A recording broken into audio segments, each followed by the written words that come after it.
Jonathan Schick back with you with another episode of Shtisel Man, and we have a special edition here by request to discuss the differences between Shtisel and My Unorthodox Life, a new series this week on Netflix. So I want to open up with this soundbite, which is that Shtisel is a dramatic series, a fictional series that actually is quite real. And My Unorthodox Life is a, quote, reality show that is actually quite unreal and quite fictional. And let me explain this. Let's first turn to Shtisel. Shtisel, as we know, we're all super fans of it who are watching, shows that people are not black and white. It shows the nuance. It shows that Orthodox Judaism is not all terrific all the time. I believe it is the true path. If one is a Jewish person, that one should subscribe to a life of meaning and life of filled with the way God sort of plans for us. There's many, many different ways of expressing that, even within Orthodoxy. That being said, the Orthodox life has its issues, okay? And Shtisel shows that in all its glory. It shows that people are not black and white. It shows Shulam, on the one hand, narcissist, stealing the thunder out of his son, doing such, ridiculously, just in staggering proportion, negative things. But at the same time, he shows tremendous passion and love for his mother, for Jewish education, for so many different pursuits. And he tries, and he's got these blocks and whatnot. Lipa, who starts out being, all black, he's the guy who left his wife and left his family. But actually, as the series goes on, you see this person is also very nuanced, and there's much more depth to him, and there's actually a lot more humanity that we didn't see in the beginning. Gitti, on the other hand, Gitti starts out, she's the righteous woman who's been sort of abandoned. But at the end of the story, as you get through it, you see that Gitti has her areas that she needs to work on. So let's turn our attention now. So it's very real. That's why it resonates with us. It's extremely real. It's the human story. My Unorthodox Life, those of you who've watched it so far, is essentially a comic book. It's really, the woman, Julia Hart, is basically saying that her first 40 years of life were all black, were all negative, and in the last 8-10 years, it's all been glory, okay? No one's life is like that. No one's life, even if a person's involved in had a 10-year battle with cancer, God forbid, right? No one's going to say that all those years were negative.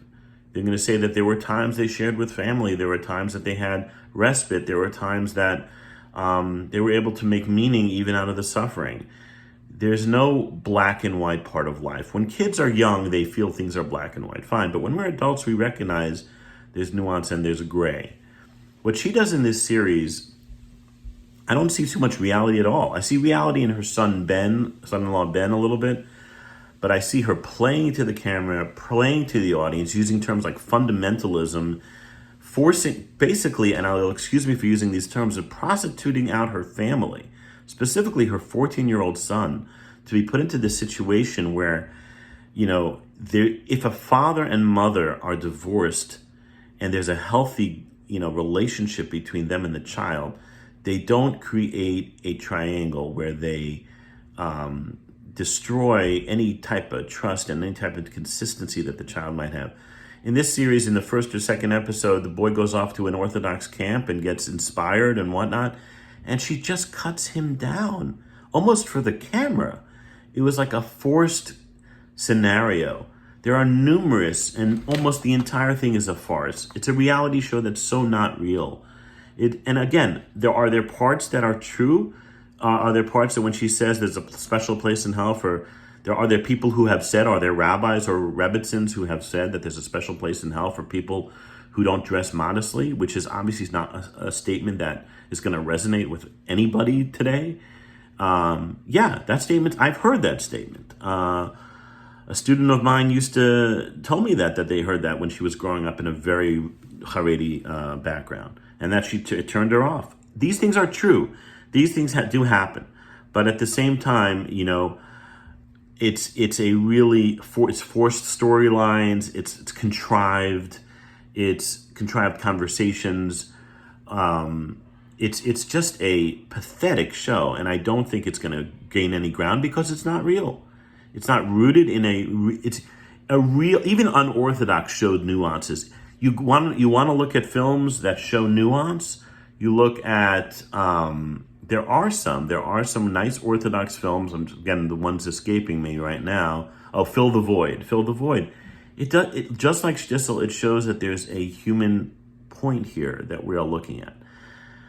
Finally, the last thing I will say to those folks over there, and this is a general statement, which is that are you who you are, or are you your avatar, or are you your social media icon as an influencer, or are you your TV show? Are you your reality show? Is that who you are? What are you? Who are you really, Julia Hart? Who are you really, Bathsheba? Who are you really, Miriam? And I asked that question, and I also asked the question to Ben, the son-in-law of the series. I want to ask you, Ben, is that the lifestyle that you truly want?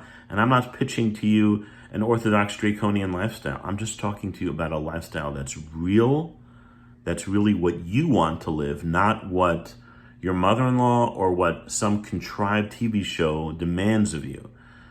So bottom line is this: Shtisel's real.